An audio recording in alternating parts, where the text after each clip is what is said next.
Bom, então nós estamos aqui no 127. 127. Então, repetindo aqui até o pessoal voltando, as penas combinadas nos dois artigos anteriores são aumentadas de 1/3, em consequência do aborto dos meios empregados para provocá-la, a gestante sofre lesão corporal de natureza grave ou em dobro se for morte. Então, percebam, é a causamento de pena, gente, que se aplica ao aborto provocado por terceiro. O que nós vamos precisar em relação a isso? Nós vamos precisar um exame de corpo de delito, ou seja, a demonstração de que a gestante sofreu lesão corporal de natureza grave. E as lesões corporais de natureza grave são aquelas descritas no artigo 129, parágrafos 1º e 2º do Código Penal. Então, estão elencadas. O médico vai fazer a constatação de uma dessas lesões, e aí, constatado isso, nesse caso, obviamente, lesão grave é porque a gestante não faleceu, mas em consequência da manobra abortiva, ela ficou impossibilitada, exemplo, das ocupações habituais por mais de 30 dias. Então, constatada uma lesão grave, o terceiro que provocou o aborto, com ou sem consentimento, ele vai ter a pena aumentada em 1/3, né? Decorrente da lesão corporal de natureza grave, por força da conduta dele, em razão da conduta dele da provocação do aborto, né? Agora, situação, ele está provocando um aborto com ou sem consentimento. Em decorrência das manobras abortivas, a gestante veio a falecer. A pena dele será aplicada em dobro, certo? Sempre artigo 125 ou artigo 126. O que, portanto, nós temos que tomar cuidado em relação ao 127 é o que já foi, o que eu mencionei para vocês. Se eu der uma questão para vocês, dando um exemplo completo, onde o namorado convence a namorada vai até a clínica, contrata o serviço do médico que é assistido pela gestante. E durante a manobra abortiva, a gestante suportou lesão corporal de natureza grave. O que nós temos? A gestante responderá no artigo 124, segunda figura, ou seja, quando consentiu na prática do aborto. O namorado, na teoria que nós defendemos e que é a corrente majoritária, responderá como partícipe no artigo 124. O médico e a enfermeira, ambos vão responder no artigo 126, com a causa de aumento de pena do artigo 127, né? Porque a gestante suportou lesões corporais de natureza grave. Então, nesse exemplo completo que eu dei para vocês, o namorado não terá majoração na pena, porque ele está sendo partícipe do artigo 124.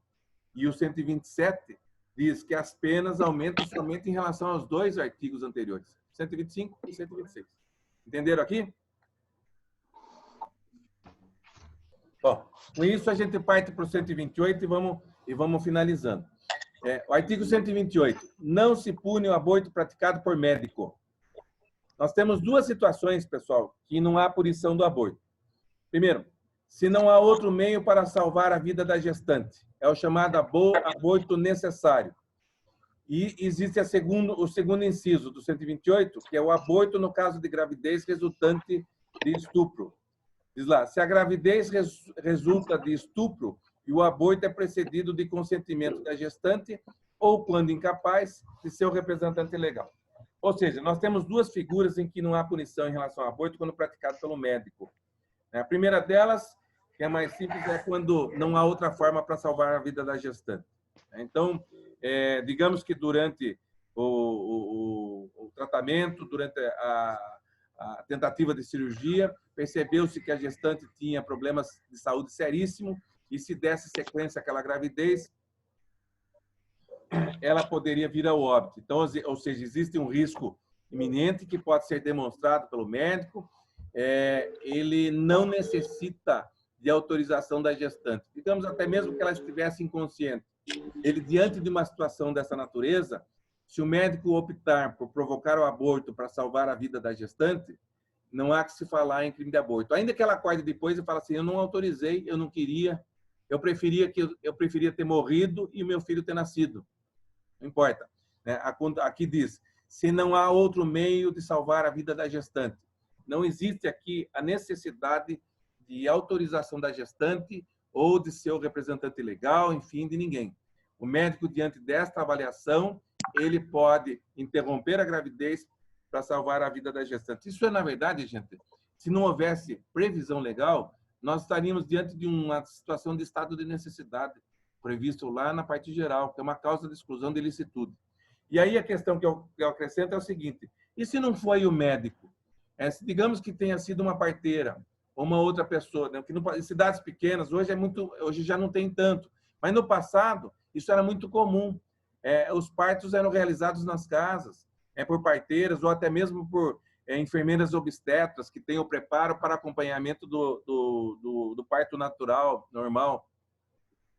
Digamos que ela avaliou e verificou essa situação de fato ocorrente. E acontecia isso no passado. Digamos que a parteira avaliou isso. E ela acabou provocando o aborto porque não havia outro meio para salvar a vida da gestante. Ela também não responderá. Só que o fundamento não está no 128, inciso 1º. Estará no estado de necessidade previsto na parte geral. Por que eu não posso aplicar o 128, inciso 1º? Porque no 128 diz, não se pune o aborto praticado por médico. Né? Então, eu não faço interpretação extensiva aqui. Como foi um terceiro que provocou para evitar a morte da gestante, existe respaldo na própria lei, ou seja, reconhecendo o estado de necessidade, onde ela não teria, obviamente, também praticado o crime por uma exclusão de ilicitude. Então, se o médico, quem provocou o aborto para salvar a vida da gestante, o arquivo com fundamento no artigo 128, inciso 1º. Ou se foi processado, absolvição com base nesse artigo. Se foi terceiro, não o médico, mas a situação fática é a mesma, eu vou absolver, ou vou arquivar o inquérito, posso arquivar, ou se não, até mesmo o juiz absolve o terceiro, mas aí não com fundamento no artigo 128, inciso 1º, e sim em relação com fundamento no estado de necessidade previsto na parte geral, que é uma causa de exclusão de ilicitude. Segunda situação, aborto no caso de gravidez resultante de estupro. O que nós temos aqui? Se o aborto é resultante de estupro, e a jurisprudência já entende de forma absolutamente pacífica também a possibilidade, o aborto resultante de atentato ao pudor, nas duas situações, nós hoje sabemos que a gravidez ela não ocorre só quando há penetração, a introdução do pênis na vagina. Existe, às vezes, a possibilidade de gravidez quando fica próximo, ou seja, onde o esperma teve contato e ali houve gravidez. Portanto, não houve estupro, mas houve atentado violento ao pudor. Hoje, menos discutível isso, porque os tipos estão previstos no mesmo tipo penal, ou seja, o atentado violento ao pudor está junto com o estupro.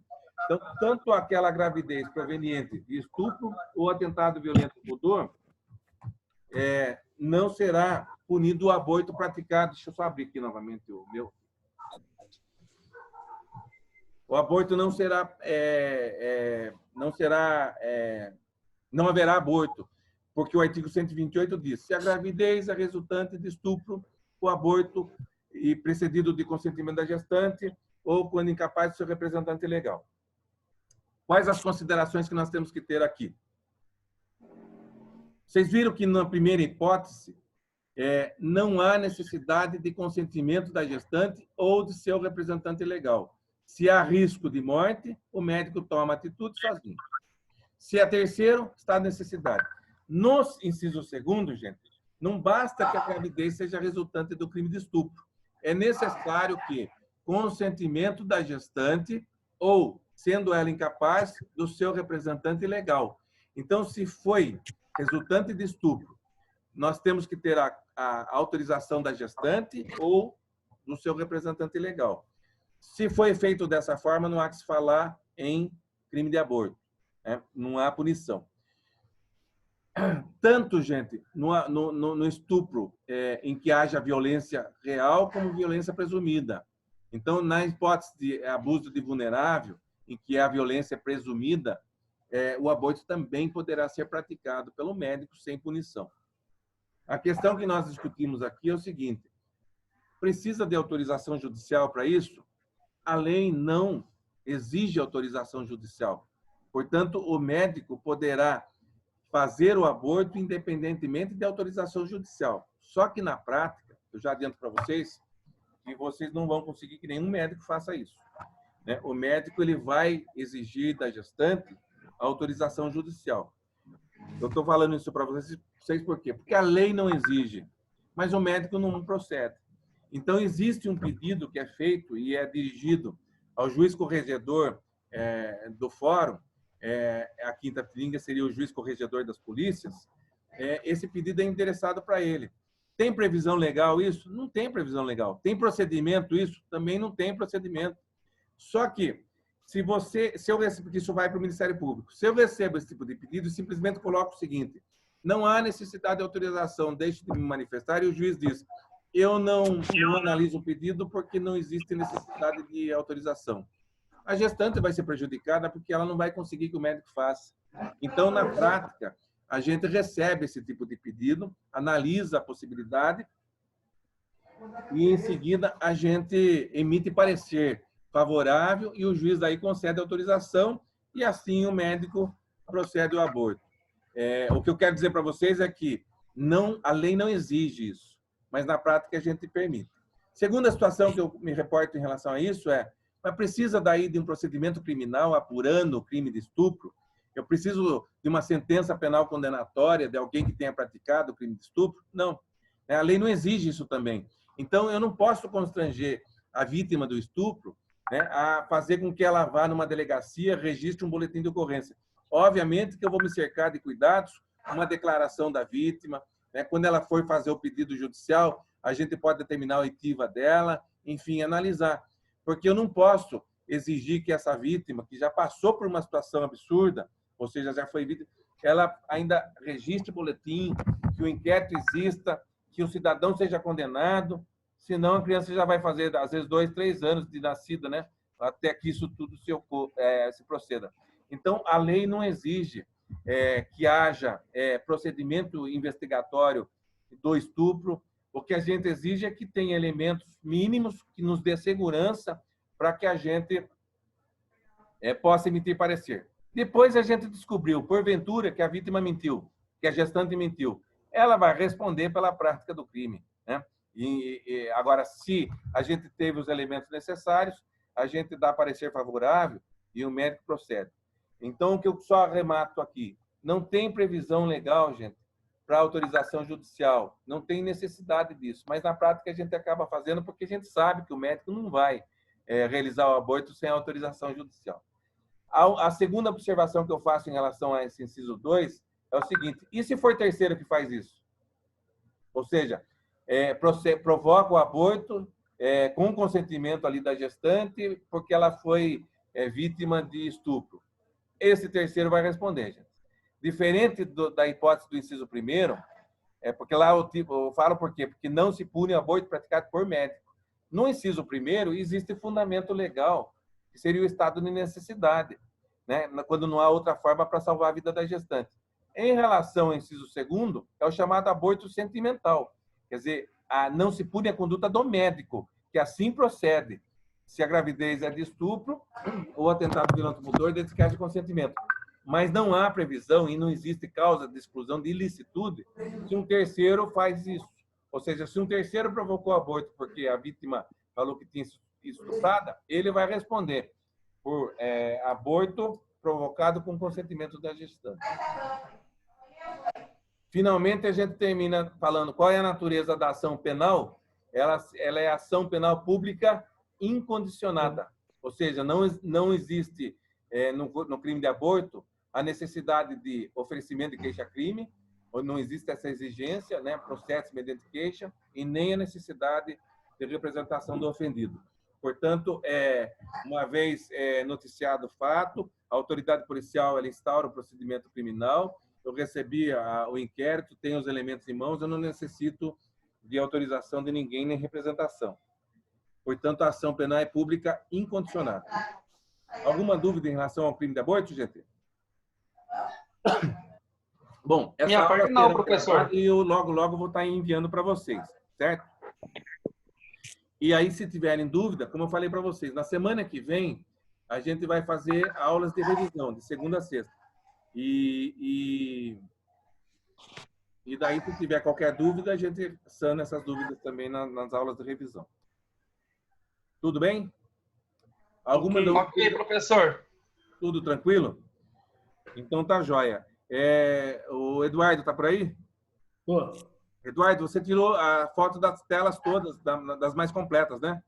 Tirei, quando eu estava com 85 alunos, e os que me mandaram, já passei para o senhor também. Então tá bom, então eu não vou nem fazer aqui a chamada. Eu agradeço porque a gente se estendeu um pouquinho mais. Eu agradeço a paciência de vocês. Desculpe pelas caídas, pelas quedas aqui. E daqui a pouquinho eu não, se eu não conseguir hoje, eu já estou disponibilizando esse vídeo para vocês, tá bom? Obrigado, professor. Pessoal, bom descanso. Até a próxima. Professor, abraço, bom descanso. Abraço, um abração para todos.